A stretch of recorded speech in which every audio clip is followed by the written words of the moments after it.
have a long story which involves Stan, actually, the founder of Hub Culture.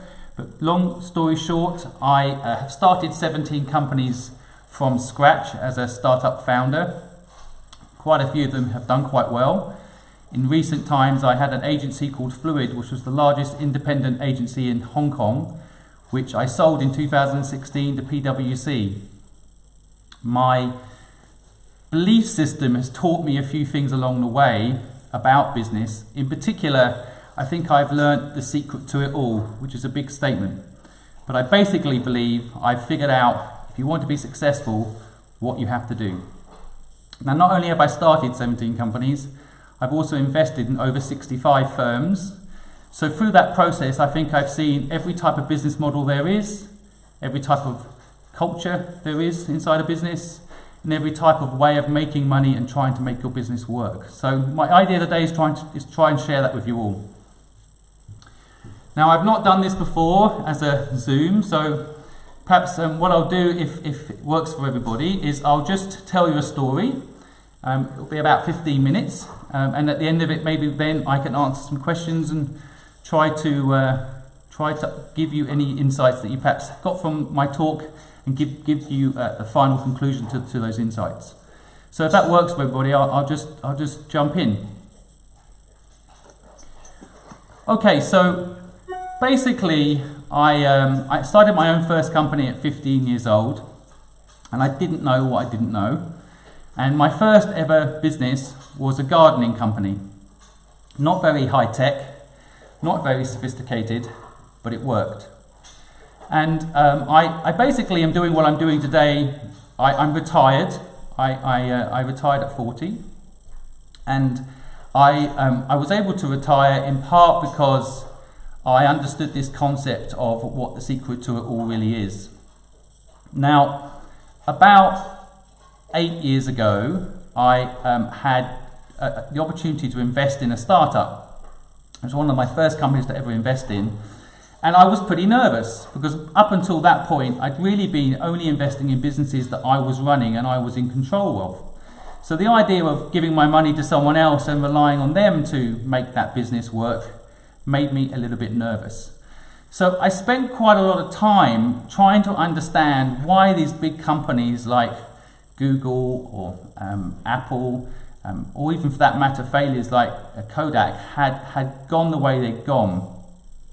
And through that process, I discovered this secret ingredient. And basically, it goes a bit like this. If you look at people like Bill Gates or Elon Musk or Jack Ma, all of these guys have one thing in common. Bill Gates dropped out of Harvard, for example. And if you look back at some of the news at that time and the things that were said when Bill Gates did that, all of his family, all of his friends told him basically he was nuts to drop out of Harvard. Why not just finish Harvard? Why would you, if you've got the opportunity to be at Harvard, not just stay there, do a side hustle and this thing you're playing around with called Microsoft and finish Harvard? Because of course, if you finish Harvard, then you're guaranteed a job, most likely, and for sure, a good future. So why would you not just carry on? Why drop out? But of course, we all know that he did drop out. And what's fascinating now, for any of you folks that have been to Harvard or walked around Harvard, what I find fascinating is when I went there recently, you see that Bill Gates, his picture's up on the wall, and they're very proud that he went to Harvard, and even proud of the fact he dropped out. It's almost like one of their trophies. But you know, of course, if he dropped out and hadn't made it, there'd be no way that a dropout from Harvard would be on the wall. So it's kind of fascinating how history gets written later that, of course, he dropped out and he was successful, and therefore Harvard are actually proud of that. But my point is that Bill Gates dropped out of Harvard and went and did Microsoft. And then you start looking at other people like Elon Musk, similar story. He dropped out of university and started, X at the time, which turned into PayPal. And Jack Ma, similar story. His one's quite well known. I was living in China for 20 years, so I know his story well. I don't know if everyone on this call knows his story well, but basically, again, you know, he couldn't even get a job at KFC. He applied and was rejected. But basically, he was, when he started Alibaba, which is what he's famous for, there was a moment when Alibaba was making a lot of money and doing really well 3 or 4 years into the business, and he started a finance system within Alibaba. And at the time when he started the finance service within Alibaba, everybody said that he was nuts to do it because he had a core business that was already working. Why risk it doing finance? Because that's getting into the banking sector and so on.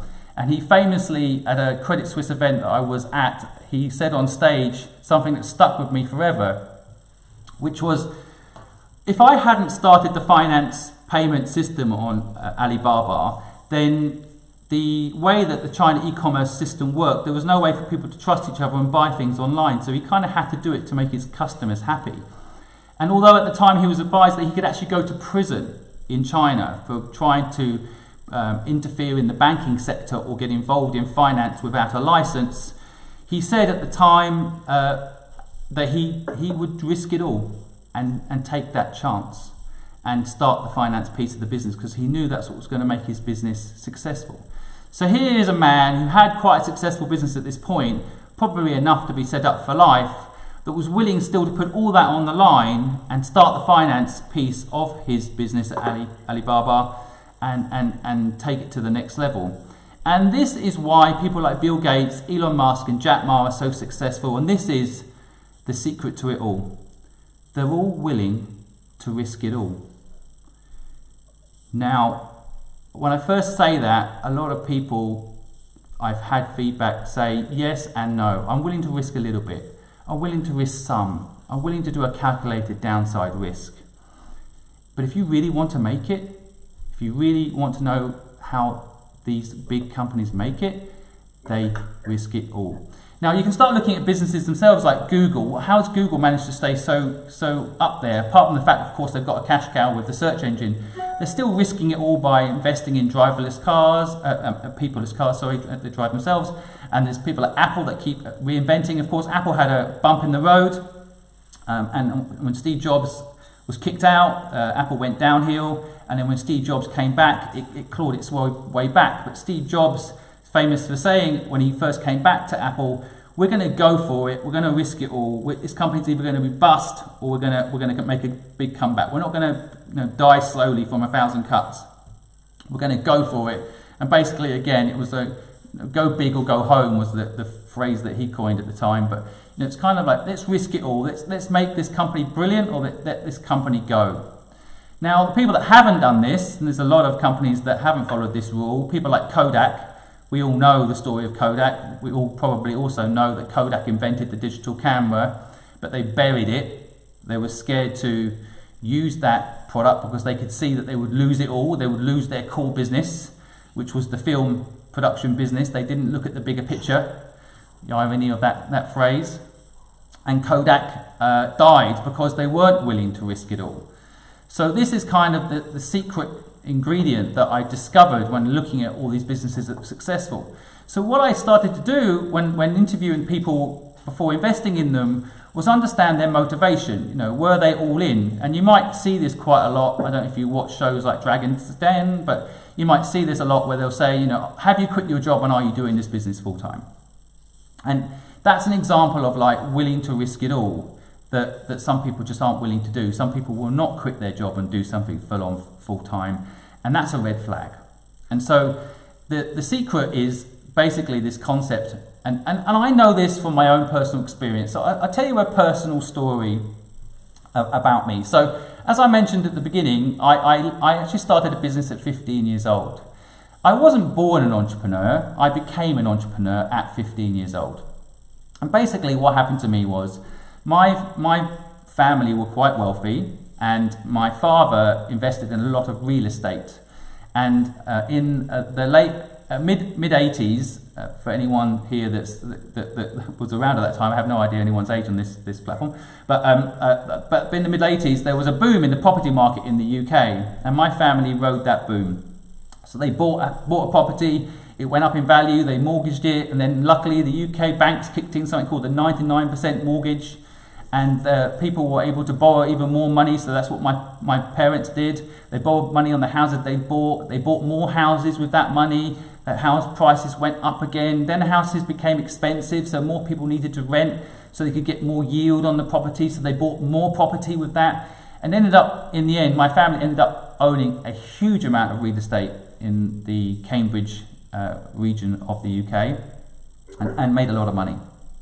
And then came the 90s crash, when the housing market completely dropped into a hole in the ground.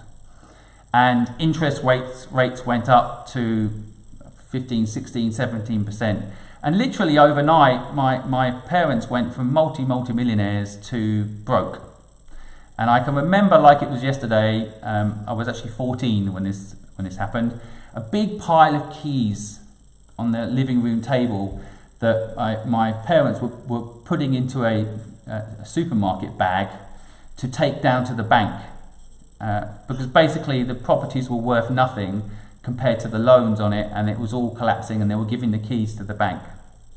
So, as a kid, we went from kind of riding in the back of Rolls Royces and being, kind of the success story where we lived, to being bankrupt and complete failures. Now, for me, and this is always still sad for me to tell this story, 25, 30 years later, that my father was a very proud man, and he had a career where he'd been building this business up and all this praise, and then when this happened to him, it was just too much for him, and he sadly collapsed in front of me and died of a heart attack.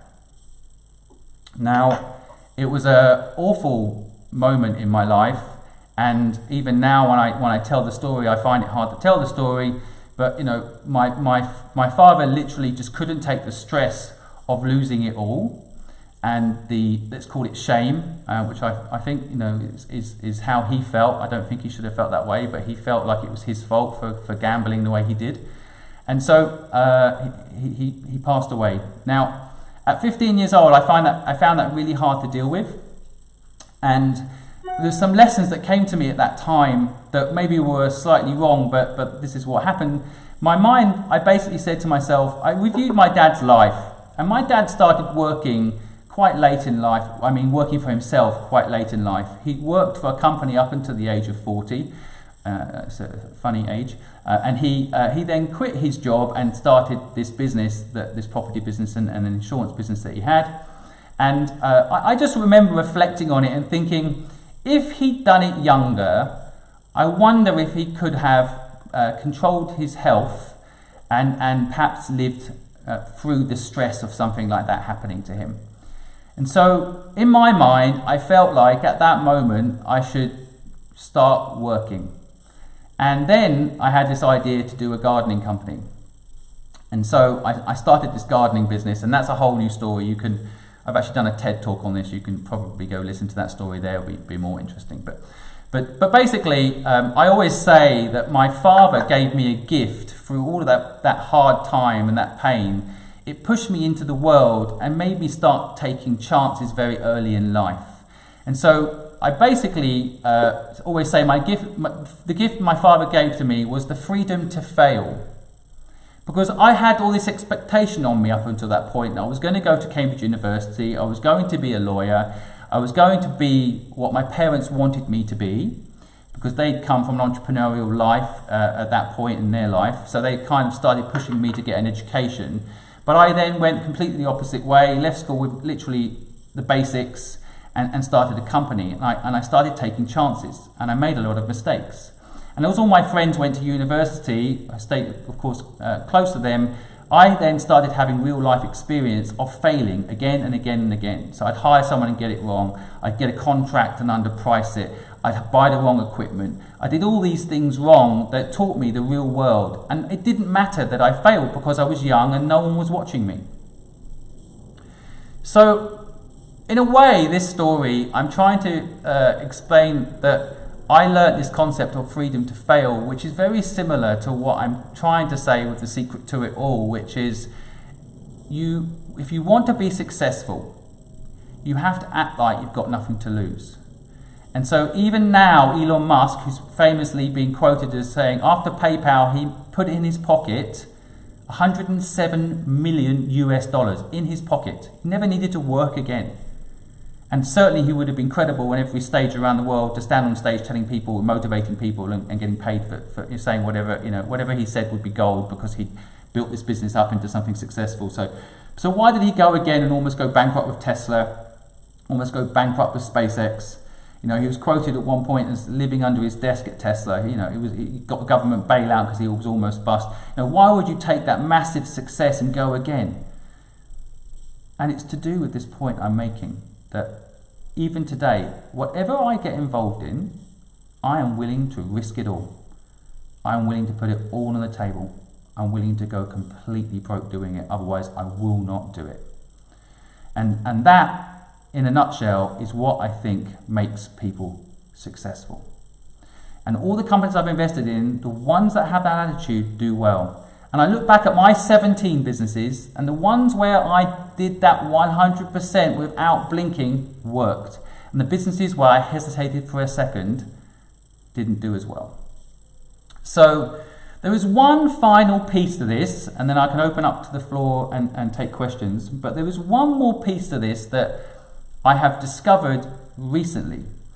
So I retired at 40, and I, like a lot of people that perhaps have had an interesting career, I sat down and started to write a book.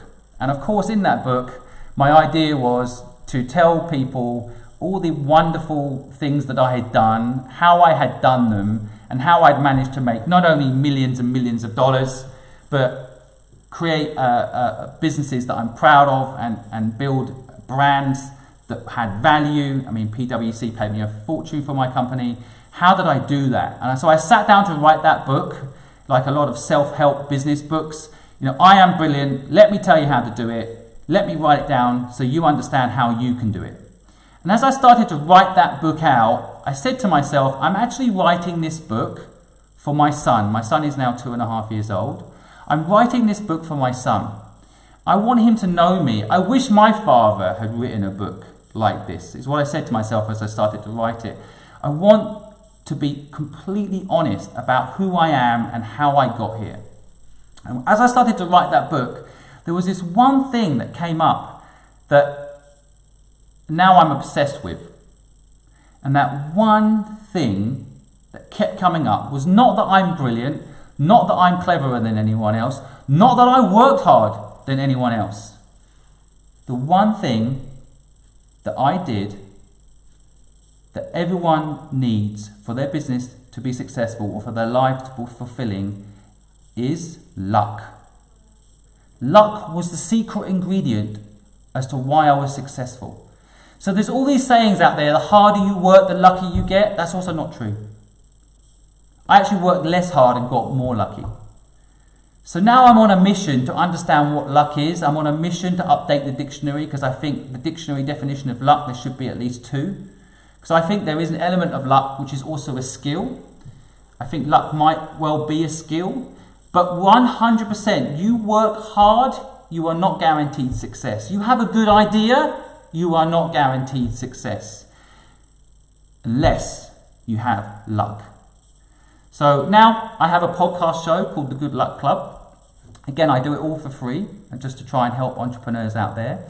And that show interviews people that have had incredible amounts of luck, been successful in business, and I break down how they got that luck and how it all came about. But it's the key ingredient to being successful. And so it's a new element to the secret to it all for me. I think there are 2 elements. One is you have to act like you've got nothing to lose, and you have to go for it. Equally, at the same time, you need this luck piece, so you better learn how to be lucky. So that's my basic story. I hope you found it useful. I am now throwing it to the floor for any questions. I'm sure there's a few, but that's my basic insight. So let me know what you guys think. Oh, I'm really confused now, Simon. Okay, Sue. Tell me why you're confused. Let me try to help. So, luck is the secret ingredient, and you said it's also a skill. So I'd like you to expand on that, because my question is, how do you make luck happen? Yeah, well, I mean, to be honest with you, I started the podcast show because I wanted to debate this subject. I think my premise is, and I think everyone can agree with this, if you don't have luck, you won't be successful. Yes, So, you know, I can agree with that.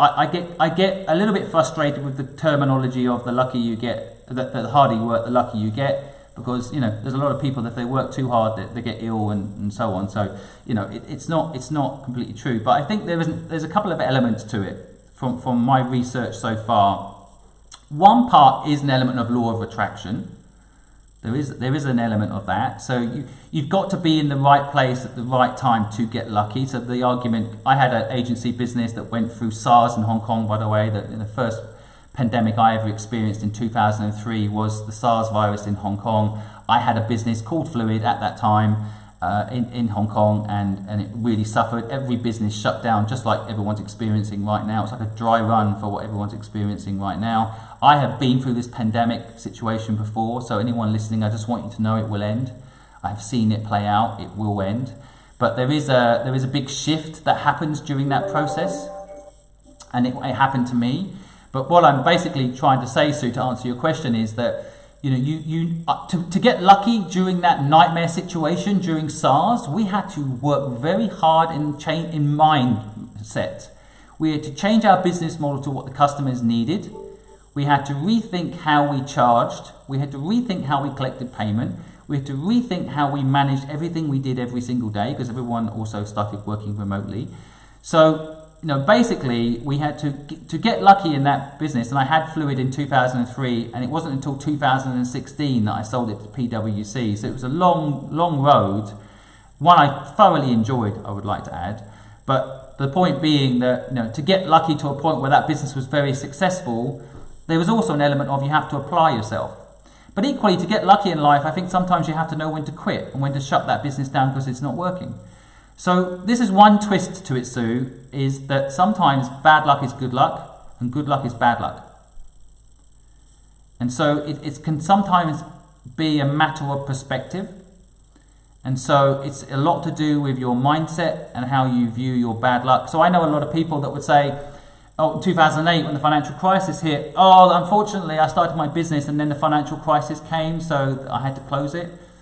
And you know, to me, that's like, well, the financial crisis came and all these businesses couldn't survive, but I did, and therefore I was the only one that could provide the service those clients needed. So, you know, I was lucky the financial crisis came along because all these talented people that were working in banking now came to work for me, and it was wonderful. You know, that type of gusto. Now, there is another element to this, which isn't so practical like that, which is, you know, there are elements of luck as to where you're born. You know, if you're born into privilege, for example, that's, you've not hustled or worked hard to get into that situation, you're just given that privilege, you're just given that luck. So there is an element of luck. You know, if you look at stories like, and I don't like to bring him up because I know he's not a particularly popular character these days, but you look at people like Tyson, the fighter, you know, one reason he was such a good fighter was because of his hard upbringing. Now, whether that ended up playing out as lucky for him is a different argument, but the point being that sometimes that tough environment that you're born into, just like that tough situation I had when I was 15, can in fact turn out to be, I love my life today.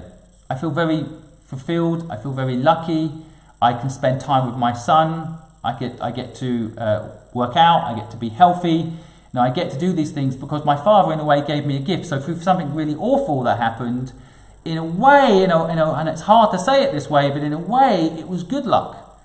You know, I wouldn't want it to happen, but you know, sometimes these bad luck moments are in fact good luck. And it's too early probably to say that to people around coronavirus, because 100%, you know, I haven't had anyone in my family die from it yet, and hopefully I won't, touch wood, and that changes everything, and you can never say that's lucky, but there is an element to it that, you know, the planet is healing, there are some things to it, making people realise what's important, the benefits of the life they've got, being grateful, all of these things kick into the system when you have a bit of perspective. So to answer your question, Sue, that's my take on it. I don't know if it has answered it and been useful to you.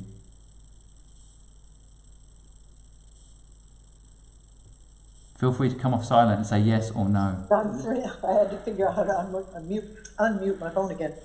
Okay. Yeah, I'm thinking. I mean, I was not born into wealth at all. I was born into a family of 5 kids, and my dad died when I was 8 years old. My mother was a widow by the time she was 32 and had 5 kids to take care of. So she wasn't lucky and I wasn't lucky, but I suppose I could look back on that and say, well, in a way it was lucky because I learned early that I had to be responsible for myself.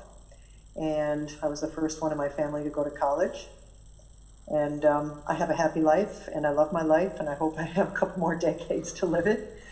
But I don't know if, well, luck hasn't smiled on me to the extent that it has on you, let's say that. Yeah, I mean, that's an interesting way of putting it, isn't it? There's all these wordings around luck. Luck has smiled on me. Yeah, I mean, I think there's certain pieces of life that are always hard. I don't think anyone always feels happy. You know, there's no such thing as always happy, but there is an element of feeling grateful, and I think that can make you feel lucky. But I hear you, Sue. Sounds like you've had a very interesting life. It has been very interesting. I've been around the world. I've seen a thing or two. It's been good. Right. But, you know, a lot of people have said, you know, when they're asked how did you achieve this level of success, a lot of people have said, well, it's due to a great deal of hard work and pushing myself and believing in what I do, plus a large dollop of luck. Right. I don't hear people say that enough, if I'm being honest. Most people don't say that. I have not heard that very often. In fact, the people I listen to these days that stand on a pedestal telling people how to start a business, they tell them work hard, work hard, work hard, and they never say that they were lucky, even when they were. And I think it's a mistake, because I think people need to understand that a big part of being successful is lucky. But a lot of successful people don't want to say that. It takes away our power, doesn't it? It makes me sound less brilliant and less clever and less hard-working somehow if I was lucky. And so it's a delicate one. Well, I was listening last night on NPR to the entrepreneur who invented the Warby Parker eyeglass company. I don't know if you're familiar with them or if it's just an American thing, but this was, I guess, in the 80s or early 90s when he had to get new glasses, and said, why do glasses cost $700 when it's just a bit of plastic? And so he set out, he and his 2-3 buddies pooled their resources, every penny that they had, like $120,000, and put it into this crazy business of building a company where they send you 5 pairs of glasses to try on for 5 days, and you send them back and you pick the one you want for $95. And he's a bazillionaire now. But I'm pretty sure he also said it was about being at the right place at the right time, because somebody else would have certainly picked up on this idea, and if he hadn't. But so it was a bit, you know, it was a bit of hard work and perseverance, but also luck. Yeah, and again, it's an interesting example you're quoting there. I mean, I sometimes say, you could argue that someone like Mark Zuckerberg was lucky. He was in the right place at the right time, right? Yeah. But personally, I wouldn't want his life. You know, like, so sometimes, is that luck to be in the right place at the right time, or is it bad luck? You know, like, I don't, you know, it's a bit like being president right now. I mean, sure, Trump thinks he was skillful. Maybe I shouldn't bring up Trump in any sort of forum these days, but my point being that, you know, you can think that you're lucky to be the president of the United States. I wouldn't want that job right now. I want to be with my family. You know, I want to be, you know, so it's interesting, isn't it? It's perspective, isn't it? Being lucky to be in the right place at the right time. A lot of sacrifice. I mean, I made a lot of sacrifice with my first business. Maybe too much. I didn't go to a friend's wedding, for example, that, you know, a close friend. I couldn't. I was involved in the Credit Suisse event I mentioned earlier with Jack Ma at it. You know, I couldn't go. So I had to make a lot of sacrifices, I guess. You know, and so in some respects I regret that, because he's still a close friend of mine today, and I didn't go to his wedding. You know, like, so it's a difficult one. Yeah. Simon, I think given the fact that we have some startups here and potentially on the recording that'll be listening to this later, you know, from a social network standpoint, because we are a network and a community, we would put a lot of weight on the value of your network and the ability to kind of rely on your connections to generate that success and to some extent to generate luck. So you know, we talk a lot about serendipity, that luck happens when you're kind of in the right place at the right time, but you can also do some work to generate being in the right place at the right time. Given the fact that we're moving towards potentially, you know, lifetime unprecedented levels of unemployment, that also creates opportunities for people to rethink what they're doing. And that was one of the points for doing this session. So before we wrap up in the next, say 7 to 10 minutes, do you have any thoughts on what people can be doing today to position themselves for tomorrow with their business? And then certainly if anybody else has questions for Simon, let's try to get those in before we have to end the session. Okay, so shall I answer that question first, Dan, or does anyone else have a question? Hi, can you guys hear me? Yes, we can. Hi. Hi, Simon. I'm Dallas. I joined a little late, but in reference to your to luck, right? So how did you go about kind of leveraging your opportunity versus the timing that you had to kind of get to where you are? How did you choose what opportunities were kind of more susceptible toward luck than, say, other opportunities or timing? Okay, well, why don't I answer your question and Stan's question, and anyone else has got a question at the end. Well, first of all, I think you need to recognize your priorities.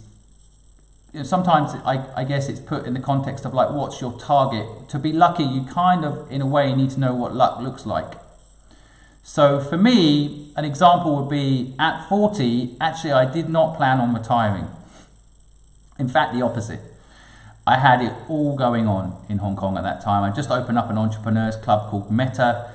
It was a beautiful 6,000 square foot space on top of a brand new beautiful building in Lan Kwai Fong in central of Hong Kong. For anyone that knows that city, it's probably the most expensive piece of real estate in the world. And I opened up a beautiful office overlooking the city there, an entrepreneurs club. It was my crowning achievement. Everybody that was successful as entrepreneurs were members, and we came together, 3,000 people, to help anyone starting a business.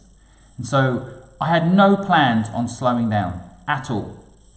And so I think at that moment, however, I was still stuck at 15-year-old me, where I was trying to prove that I could build a business, and I was still trying to make sure I could pay the bills in my mind. But at that point, it was no longer true for me. I was no longer really, having to prove I could build a business. I'd done it 16 times already.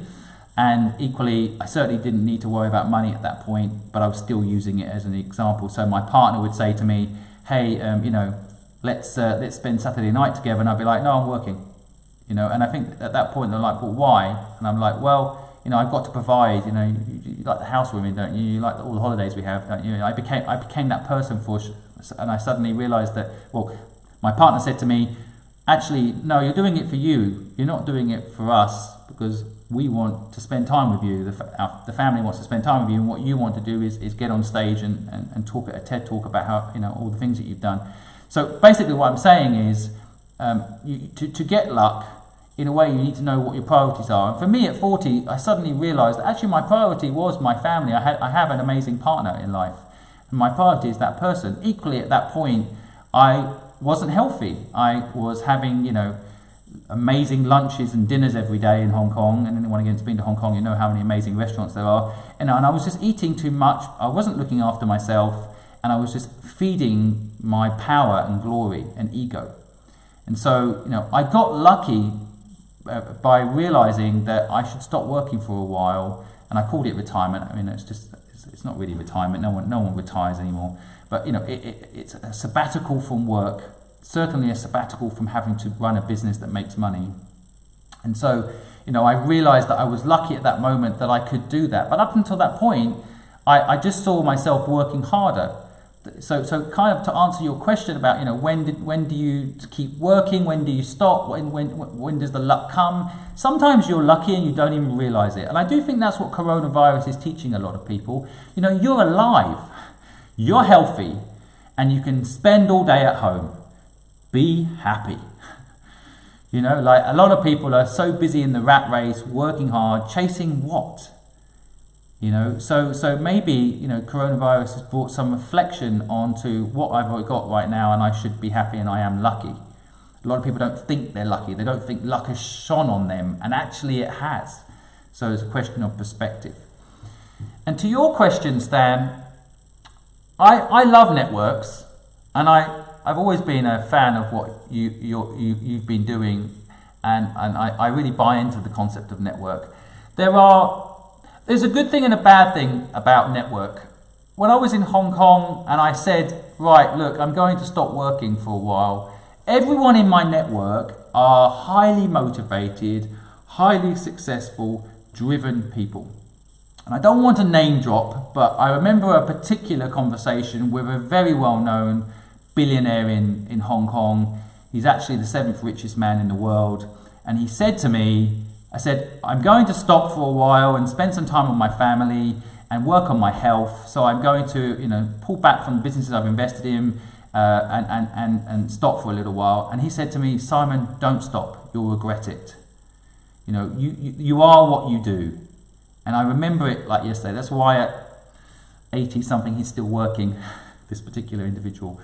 But, to me, I felt like, it was a lot of pressure because of my network to continue to compete in that environment and, be on course to be the 6th, 7th, 8th richest man in the world. Like, it matters. But you can get caught in your network in that way. And I would say that's one slight downside of certain networks. The upside to a network, and even today I find it, I can call up, like I interviewed yesterday, the head of Hong Kong Broadband Network. So he's got 6,000 people that work for him. He's pioneered a whole concept around co-ownership in business. He's super, super famous in Asia. Nick Lai is his name. And he, I just said to him, I want to interview you for my podcast show. And he said yes, straight away. And he doesn't even reply to people. You can't even get through to people like that. He's too busy, first of all, and second, he just doesn't have the capacity to get involved in everything he gets asked to do. So I feel honoured, frankly, to have a network like that I can just ask him to join my show, and he does. And so networks so powerful, and that's why I built Meta, this club, because exactly what you said, Stan. I completely agree. I felt like LinkedIn had missed something. That you have stuff up online. And what I discovered, I bump into someone and they say, oh, I'm starting a company and I'm doing this and maybe doing that. And I'll be like, well, LinkedIn doesn't show any of that. It just shows that you're working at PwC still. So it doesn't show me they're doing all these things behind the scenes. And part of it is people are doing it in stealth, or they're doing it quietly, or whatever. So that personal connection, that personal meeting, that bumping into each other moment really makes a big difference. And so I think having communities where you can share what's really going on. So why I quite like groups on things like LinkedIn. I quite like groups on Facebook. We can actually share what's really happening in your life. I think it makes a huge difference. There is one thing I would add, and it's just maybe more as a topic of conversation than anything else, but I've done a few videos around my dislike for the present education system. I think it's flawed. And I think it's flawed for many reasons. I'm worried for my son going into the education system because I think it's still built around this general concept of memorization, which is you remember something on a Monday and you're going to have a test on a Friday. And I just feel that that's not proof of intelligence or ability. And so I'm much more of a fan of what Elon Musk calls the real-time education, and what he has his kids in a special school where basically they put one of his sons, 7 years old, they put an engine in the middle of the room and say, take this engine apart and then put it back together again. That's the sort of education I want to see in schools going forward. So I've got a bit of a bee in my bonnet about the present education system. But one of the pitches for going to university that I hear a lot, and I talk to a lot of young folks about going to school and starting businesses and so on, and they say, I'm going to university because I want to get a network. If I'm friends with everyone at Eton, then that would be really useful later, won't it?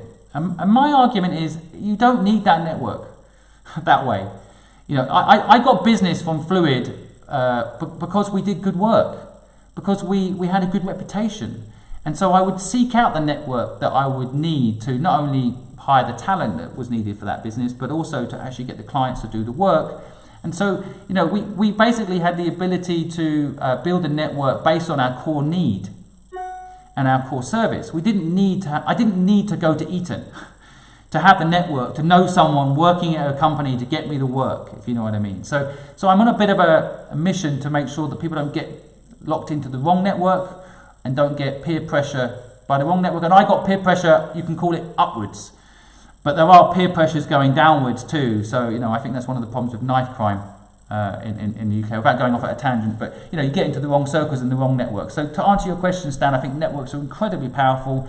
Probably my takeaway is be involved in the right network, get advice from the right people that have your best interests at heart, and then they can be incredibly powerful. Did I answer both your questions?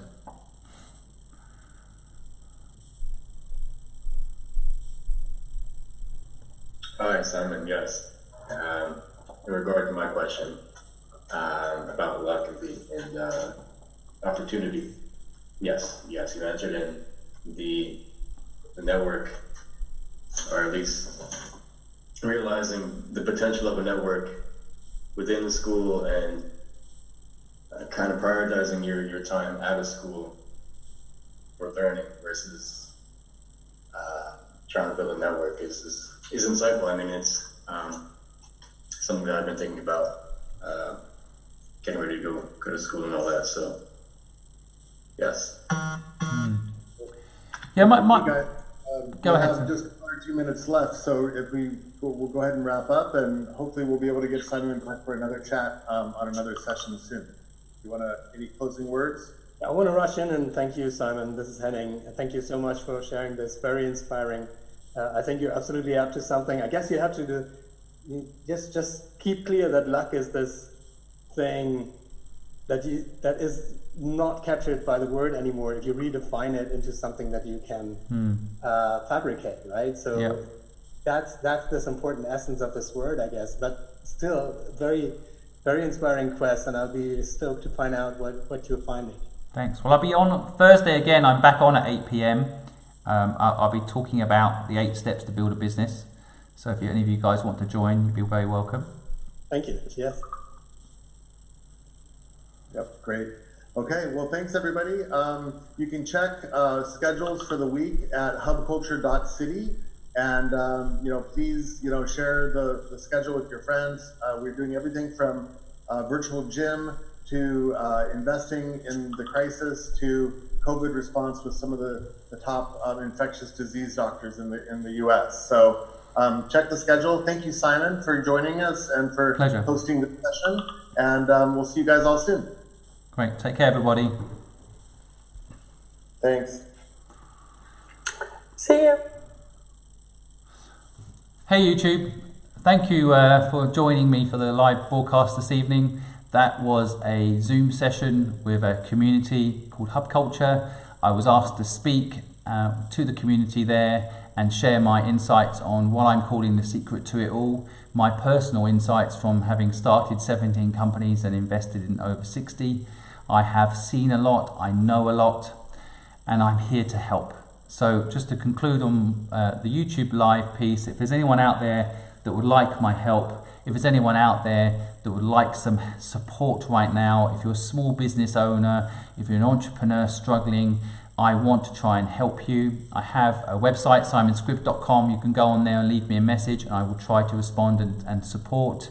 If anybody out there needs a bit of advice, that they're thinking of starting a business, or they have a business that they would like to scale up, I would also like to help you. I am worried about what's going to happen at the end of coronavirus and how the job market's going to look at the end of this devastation.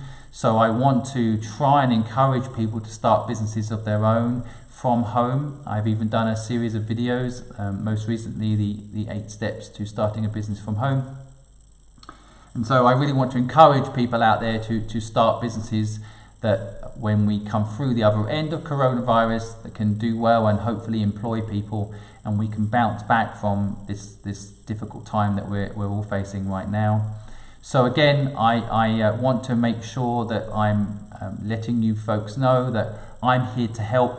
I don't need any money from any of you. I'm not doing this for money. I actually retired. I don't need to work anymore. So now my whole thing is about I want to take my knowledge and help people for free. I want to support. I want to make sure anyone struggling right now, particularly entrepreneurs, because I am an entrepreneur, so I can relate to the pain of being an entrepreneur, especially when you're going through a hard time like right now with the coronavirus impact on everyone's business. I want to make sure I'm around to help anybody going through pain on that one. And so so just seeing some questions coming in. yes, my website, sorry, I might have said it quickly, is simonsquibb.com. You can go on that website and leave me a message. I always reply to people. I was live yesterday. I got hundreds of responses and I haven't managed to get back to them all yet, but I will. I pride myself on getting back to people if they make the effort to respond to me. And so I'm there. If anyone online now has any questions, maybe I'll just pop onto YouTube and see if anyone's left me any questions. Then I can close off by answering them before this ends. Let's have a look. Hundreds of responses. Whoa. And I haven't managed to get... Okay, let's have a look. Okay, yes, right, I see lots of folks online. Thank you very much. Hi Lisa, how are you doing? Thanks so much for coming on. Hey again Luke, nice to see you as well. Thanks, really appreciate you dropping by. So thank you so much for saying you love the podcast. I really appreciate that. I have a podcast called The Good Luck Club where I interview really interesting entrepreneurs that tell you a couple of things you don't already know. In my view, I always learn something from every time I interview these entrepreneurs. It's thegoodluckpod.com if you want to go listen to those podcasts. And so, yeah, thank you very much for saying you like the podcast. You remind me to mention it to everybody too, so thanks. Hey Luke, I appreciate you saying you like my story. I've actually done a TED talk on it. You can go again on my website and see that. And I appreciate you being so kind. But yeah, so I think that I'm going to end the broadcast for tonight there. And if you guys do have any questions and you're too shy to ask it within the YouTube or social media platforms, please feel free to go on my website, simonsquibb.com, and I will get back to you and try to help anybody out there that's either looking to start a business and want some help, looking to scale your business and want some ideas, or are presently in the middle of a hard time with your existing business and want some help to figure out how to innovate, how to get out of this difficult time that you're going through. Sometimes I found, especially with entrepreneurs, just having someone to talk to can make all of the difference. I know that was true for me when I was running my businesses. You know, it's not so easy as an entrepreneur to talk to your staff or to your team. You know, you don't want to burden them, you don't want to worry them. Often you have to be the inspirational leader. They don't want to see you suffering. So that you can't talk to them. Equally, it's very hard sometimes to talk to your partner. You don't want them to worry. So you do need someone to talk to. So another entrepreneur to talk to can really make a world of difference. So I want to be here for anyone who's having any of those issues. So do reach out, simonsquibb.com. Do feel free to leave me a comment. Please, if you found any of this content useful, share it. Please forward my information to any entrepreneur out there that might be suffering. I want entrepreneurs to know they're not alone, and I will do everything I can to help anybody in business right now going through a tough time. So that's it. Thanks very much, folks. Please have a wonderful evening and take care. See you. Stream. Sorry about that. But if you guys want to catch me, I will be live again tomorrow, Tuesday night at 8 p.m. London time. And tomorrow I will be getting into business ideas, concepts that you could launch from home, all businesses that you can start from home with no money. I will do my very best to not only help anyone out there that wants to start a business get started, I will also help anybody that's struggling right now thanks to the horrible virus that's hit your business, and help you get through this difficult time by innovating, thinking of new ways to not only reinvent your business or take your existing business model and scale it up through this painful moment and out the other side. I was living in Hong Kong in 2003 when the SARS virus hit Hong Kong. It was the first pandemic I'd ever experienced. I actually managed to grow my business through that particular time, and we grew it by fighting back and believing this one thing: this pandemic will be over. It will come to an end.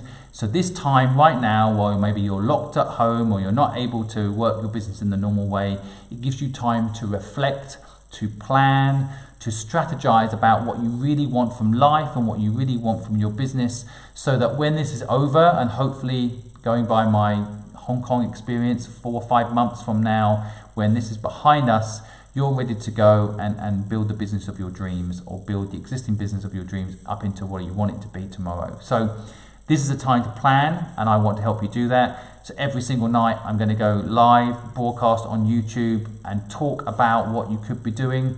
I will take your questions online and try to help you.